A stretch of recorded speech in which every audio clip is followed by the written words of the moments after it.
'68 brand new. Went out to Detroit, picked it up and brought it back, and we prepared it. I guess our biggest thing in '68 was the special match race down at Atco with Bill Jenkins, and we won that with 4 out of 5, and it was nice to beat Bill because he's an old Chevy man.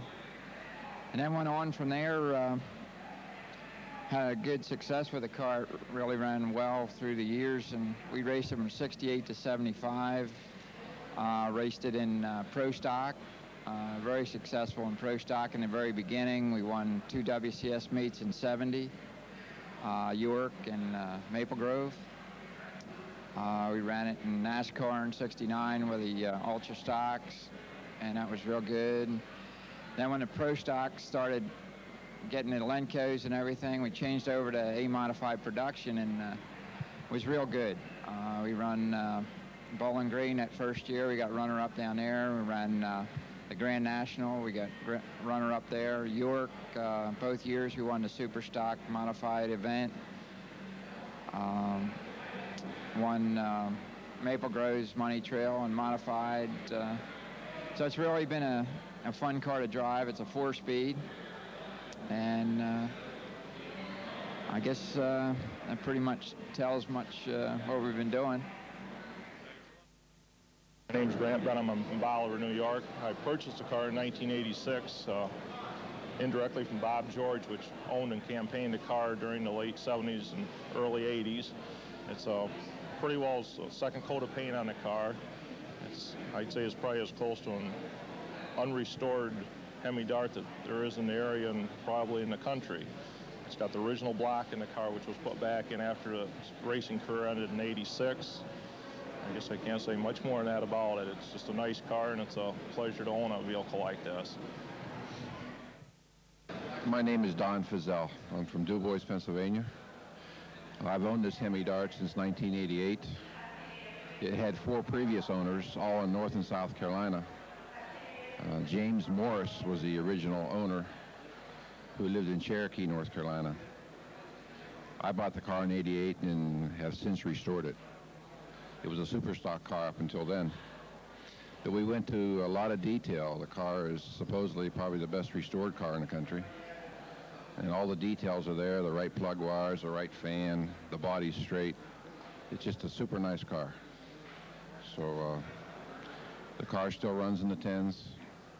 It has a lot of the original tires and wheels and stuff on it. It's a real nice car.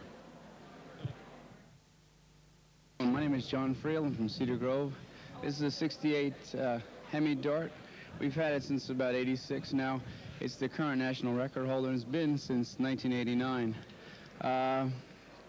The car has a 426 Hemi motor, race Hemi. It has a 12-bolt Chevy rear end in it, a 727 automatic transmission. And the engine is done by Ray Barton, who used to be out of Canada. Now currently he lives in Pennsylvania. The car has run best 915, 146 mile an hour. It holds the record at a 919, 144 mile an hour. We got it in '86, and we basically went through the car from bumper to bumper and detailed and fine-tuned and made changes and tested and got it to run as fast as it runs now. Circus Paint in New Jersey put the paint on it. Kenny Youngblood out of California did the paint scheme. He sent us a couple of schemes, and this was the one we came up with, and I think it looks pretty good. And like I say, Circus actually laid the paint on the car. We worked with Ray since about '84, I guess. We had a stocker before this, and it's been a long, hard road as far as a lot of testing and dyno time and everything else, and the end result has paid off, though. The car is the fastest car in the country.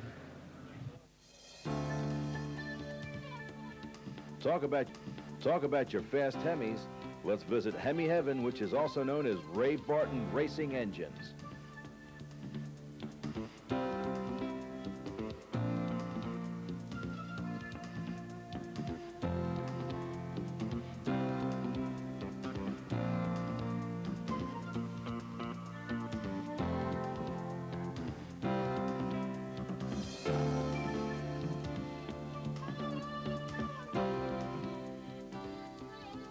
Ray has more national records than any 5 Hemi engine builders.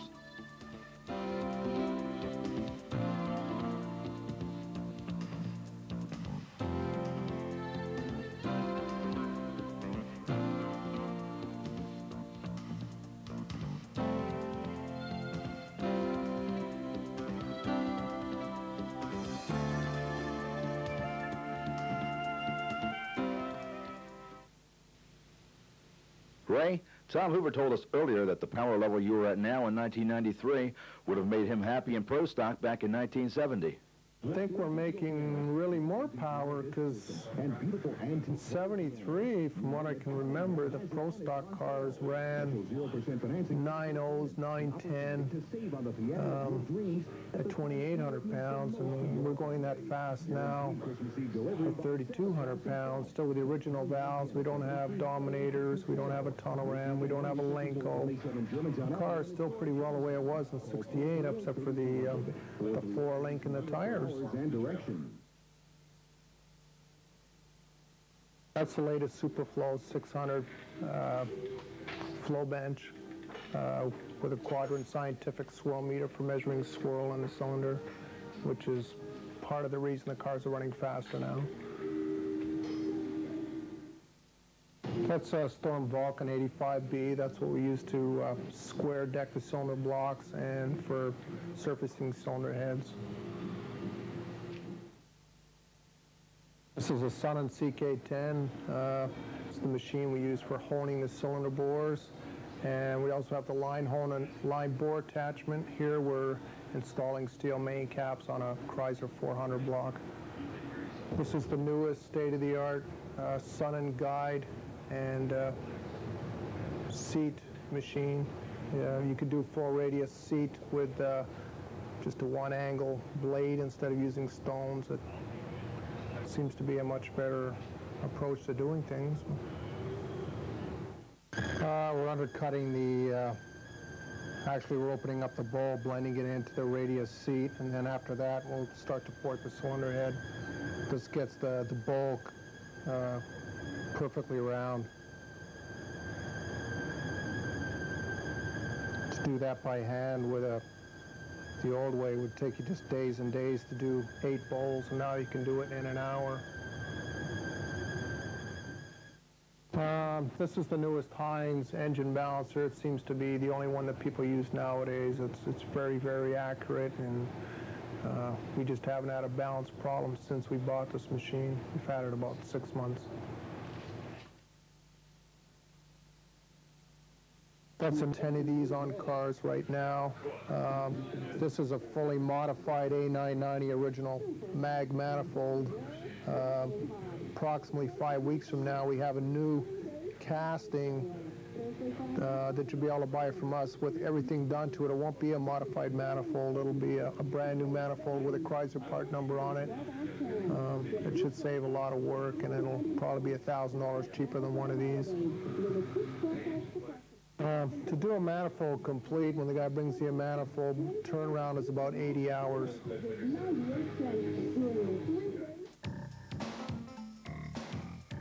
Ray says he has had great success using a Malodon gear drive. The valves are controlled with either Chrysler high-performance roller rockers or the Stage 5 design.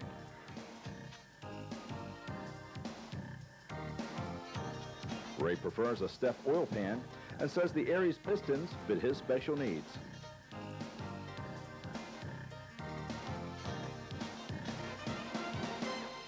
Ray, what hot tip do you have to give the Mopar enthusiast? Just stick to basics. It's always the same thing. Stick to basics. Okay. Ray, thanks a lot. Thanks. 2 days later, the engine is back under the hood, and Ray and Bucky are doing some last-minute tuning.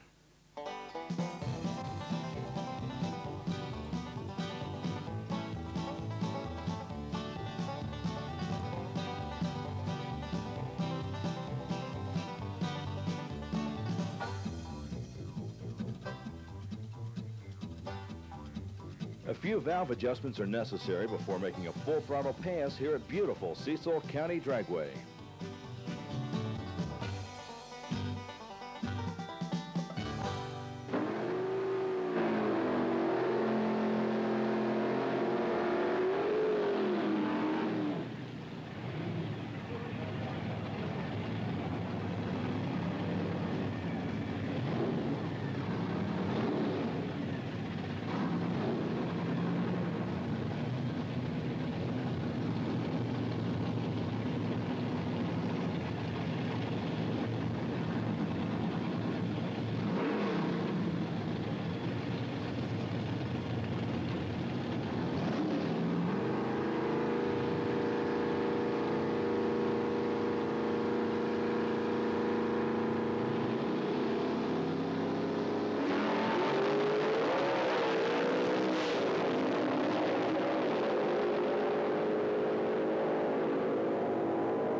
Wes, and I live in Bunker Hill, West Virginia. I own this super stock A automatic 68 Cuda that we built ourselves, me and Randy Smallwood and Rodney Trineri. Right now we're currently the national record holder in the 8th mile and the quarter mile. Went a 9:17 with a 5 at the Dutch Classic and a 5:80 in the 8th mile. My name's Jim Kramer. I own Psychotic Reaction. It was originally Bob Harp, 68 Superstock Barracuda. It was in partners with a guy named Leon Zern. And they ran it very little. Bob took it out maybe once or twice to the track, and then Leon bought his half of the car out. It's might have gone out once with Leon, and then it sat in the garage till about 1979. It still has original paint on it, original engine, transmission, even the fuel filter's original. It's got 0.3 of a mile on it. It's a 4-speed car. The car was then sold to a friend of mine. I was there the day he brought it in. He bought it at a National Dragster, and that was in about 1978 or 9, and then I bought it from him in 1981. I've had it ever since, so I'm the 3rd owner. Okay, my name is Mike Wilkowski. I'm from Waterbury, Connecticut, and this is my car. The car primarily is 68 Hemi Dart. It was campaigned 1 year, 1968, and the original owner, Mr. McVeigh, put the car in storage for 13 years. After that, a gentleman in Florida, Marvin Hughes, purchased the car for his collection. Never campaigned the car, and about 6 years ago, I purchased the car. I purchased the car because I like the car, I appreciate the car for what it represents, and also the fact that it seems to be one of the most original of the darts that are still in existence. This car in particular has never had a roll bar, it's never been caged, it's never been tubbed. All right, I'm Clayton Wright from Newportville, Pennsylvania, and this is a 68 Hemi Cuda. I've owned it about 15 years. Won division championship with it. I've won 2 summer national meets with it, many class championships. Hi, I'm Paul Emerald. I'm the owner of this original Hearst Superstock Barracuda. It's one of the original 70 that were produced by Hearst and one of 9 original 4-speed cars. This car I purchased in 1987 from a collector. I'm the 6th owner of the car. It was originally purchased by Ray Christian of Columbus, Ohio at Westerville Motors in Columbus. It was raced as a superstock car through the mid-70s by Bill Weekley and Ray Wilkes. Fairly successful in the Midwest, especially at National Trail. We went through a complete restoration. Every nut, bolt, and everything came apart from it. Our intention was to put a car together that looked fairly nice but was absolutely streetable. That means an engine that can live on today's gasolines and still make enough power to be able to get out of its own way. We worked on the car starting in 1990 early, and we completed it in the summer of 1990, and we brought it out onto the show circuit primarily, not to be raced. The car had been raced with a Hemi and then later on with a 446 pack.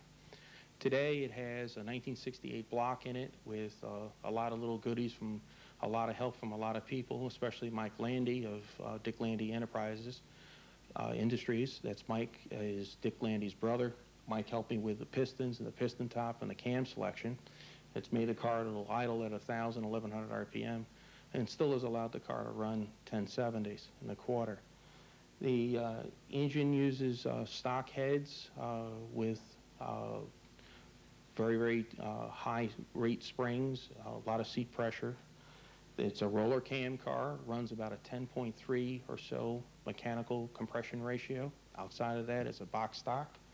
It uses an untouched original magnesium cross ram with a pair of reproduction carburetors that had some warm over from Louis Vignona. The rocker arms were redone according to some things from Louis Vignona also. The tuning, I've done most of that myself. The car now uses an MSD 6AL with a rev limiter. We did that for racing reasons with the 4-speed. The 4-speed uses synchronizers because it is street driven. The rest of the engine consists of a stock water pump and housing. It uses a Mylodon pan with a dual pickup. The filters are all Chrysler. The radiator is an original Chrysler. The viscous fan and the aluminum blade fan are also original Chrysler. The car is painted in pearl white with the black on the inside, the way that they had originally came from Hearst.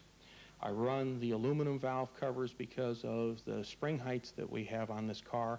The steel ones would be too hard to dent, to clear, to make sure that we don't run into them with the valve setup we are using. The car now, as I said, has about 2,500 miles on it. It's run on all kinds of pump gas, going everywhere, and has not overheated, just does not. These cars, as I'm sure everybody knows by now, comes with fiberglass fenders and a fiberglass hood. These are the original ones made by Plaza Fiberglass. Fenders weigh about 14 pounds apiece. The hood's about 34, 35.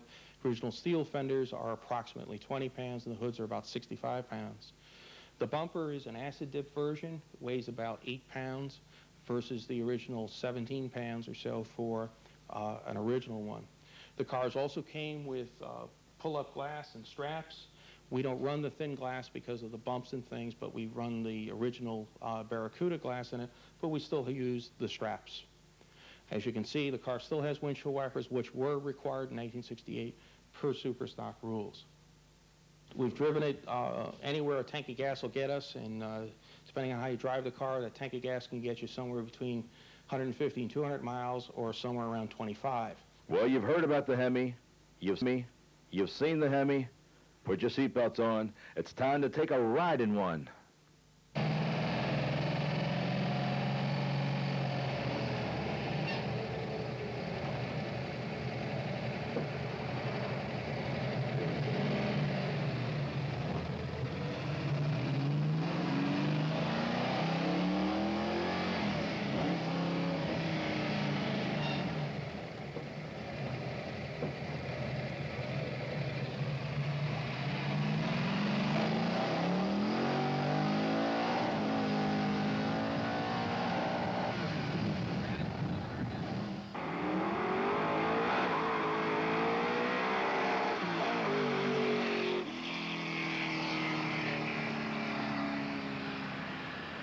Now that's cruising at its best. Thanks, Paul.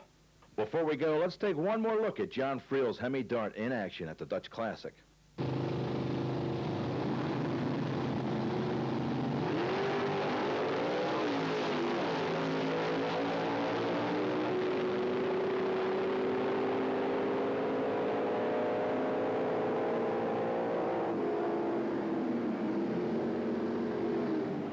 John not only has a great running car, but as you see, he's a pretty good driver.